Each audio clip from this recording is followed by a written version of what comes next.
বিদ্যুতায়ন ও নবায়নযোগ্য জ্বালানির সম্প্রসারণে দ্রুত চাহিদা বাড়ছে তামার, আর তাই ভবিষ্যতের কথা চিন্তা করে অনেক প্রতিষ্ঠানই আগ্রহী হচ্ছেন এই ধাতুতে বিনিয়োগে। আন্দিজ পর্বতমালার দুর্গম চূড়ায় আর্জেন্টিনা ও চিলি সীমান্তে শুরু হতে যাচ্ছে বিশ্বের অন্যতম বড় তামা প্রকল্প। সমুদ্রপৃষ্ঠ থেকে প্রায় ৪,২০০ মিটার উচ্চতায় গড়ে উঠছে এই মেগা প্রজেক্ট, যেখানে বিনিয়োগ দ্বিগুণ করার পরিকল্পনা করছে অস্ট্রেলিয়ার বিএইচপি এবং কানাডার লুন্ডিং মাইনিং এর যৌথ উদ্যোগে গঠিত ভিকুনা কর্প।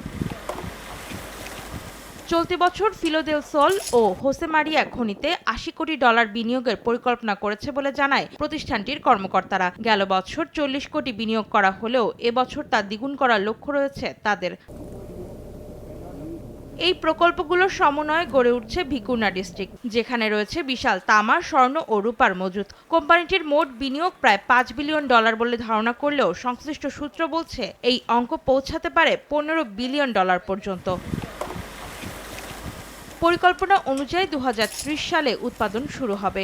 উভয় খনি থেকে উত্তোলিত আকরিক হোসেমারিয়ার একটি কেন্দ্রীয় প্ল্যান্টে প্রক্রিয়াজাত করা হবে, যার সম্ভাব্য আয়ুষ্কাল প্রায় ২৫ বছর।